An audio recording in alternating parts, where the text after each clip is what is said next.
Brigitte McGuire, 610 Brindley Ave. I'm glad I'm not the only one with something negative to talk about tonight.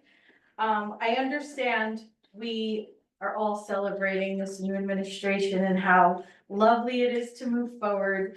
And we don't want to talk about shaky things sometimes, but I am for transparency, and I do feel like something got through the papers 2 weeks ago, and I just feel the need to talk about it on public record. So I wrote something up here. The CFO, Mr. Barrett. In the article about 2 weeks ago in the Coast Star regarding his resignation, it mentions Barrett's resignation from the position was delivered through an email at 12:01 a.m. on April 17th. Which copied over 15 borough employees and cited a disagreement with Gubitosi over retro pay calculations from a recently settled union contract as reasoning for his premature departure. The email included attachments of salaries, payroll, and importantly, retro pay for employees. So I'm assuming these payroll numbers are public. However, I'd imagine it's super unprofessional to have attached these payroll amounts to a list of employees in an email. That's what happened? Okay. The article also stated that Barrett viewed Gubitosi's calculations of employee retro pay as erroneous, stating the mayor's decision to move forward with paying borough employees based on those calculations is not acceptable to me and my team. I'm not even going to question who his team was because I have no idea who his team was. Like, is there a team or do we just hire a CFO? But I don't want to run out of time just yet. I am, let me just make sure, okay. I am glad that our new CFO, Jeanette Larison, was able to double check those numbers and confirm that your numbers were correct, Mr. Mayor. But you must know, this leads me to questioning everything Mr. Barrett went over from the past.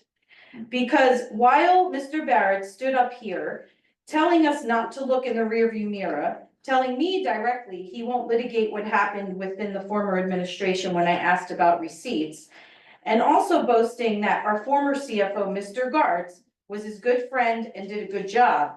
I'd like to remind everyone for the record that Mr. Gartz, our former CFO, told me 3 times via our clerk, Erica, because he never spoke to me directly, that there were no responsive records as to where our COVID money was deposited or where it was spent, and never made himself accessible to anyone but Larry Fox and friends. So with Mr. Barrett discussing Mayor Gubitosi's numbers being incorrect and stating to the Coast Star that Mayor Gubitosi has too much pride to admit he was wrong, really shows the unprofessionalism and nonsense that sounds so very familiar to our former administration. It seems to me that John Barrett may have been quite a setup by the former administration as to protect a lot of the financial issues we have been asking about for the past several years. A cleanup, if you will. The article in the Coast Star also stated that Mr. Barrett sent the budget to the DCA.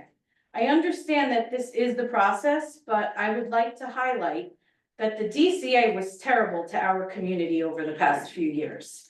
They aligned with Larry Fox's behavior and ignored many residents. They also fined the council and never fined our mayor. I really question his motives here. Having done some research on John Barrett as CFO, I can say I found some negative news about him working in Hamilton Township and Jackson.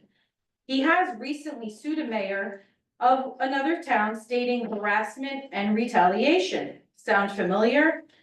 His behavior with those emails and trying to say Mayor Gubitosi was wrong lends to the appearance that he was getting ready to follow a very similar playbook we all have seen in at least the last 2 administrations. So thanks for staying on top of those numbers, Mayor Gubitosi. I do have a few questions. Will Ms. Larison do a review of everything in the past as well, even though Mr. Barrett had already done that? And although I know you guys were impressed with all of that, I have a lot of questions and I don't trust. I just don't trust. So will she be reviewing past stuff? And is she also reworking the budget and resubmitting that? Or are we working off of what he did submit? It's probably a little bit of both. I mean, a lot of the budget itself was developed by myself and others, so, department heads and so forth. So some of that, she'll accept because we approved it. On the other hand, there are other questions around, I don't know, entries made or not made, more accounting oriented that she is revisiting to make sure she's comfortable with the budget. So, and that's why she's reserving May 20th to open it up to questions, because she wants to have another couple of weeks to make sure she's comfortable with all transactions that are taking place. And I'll expand that.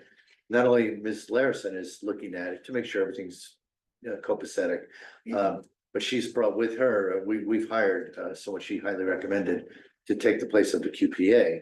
And he's asking a lot of really good questions, and not just about first 4 months of my administration, but prior administrations as well, just to make sure they both feel our accounting is clean and well done.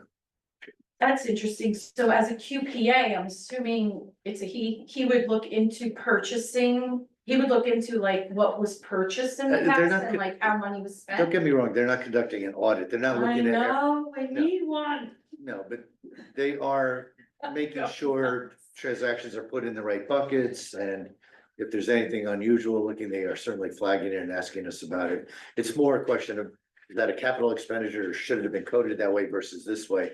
They're not looking for fraud or anything more substantial, but right now, as I understand it, it's early in the process, but Ms. Larison so far seems comfortable with our data, but she's got a few more weeks to look at it. Okay, and as far as Mr. Oliva's audit, are we getting that soon?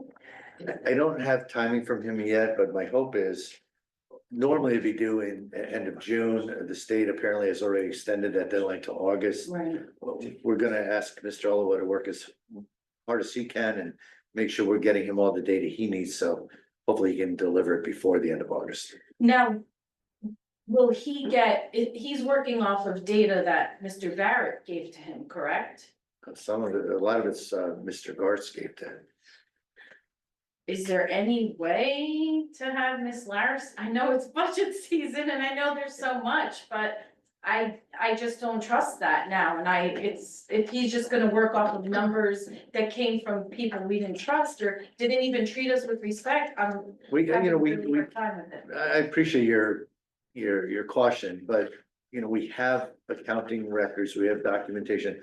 They're getting comfortable with the data we have, but no one has said anything to me about needing to recreate it from scratch. It's more like just making sure it passes the sniff test and it's in the right buckets and we're moving forward. Okay, thank you.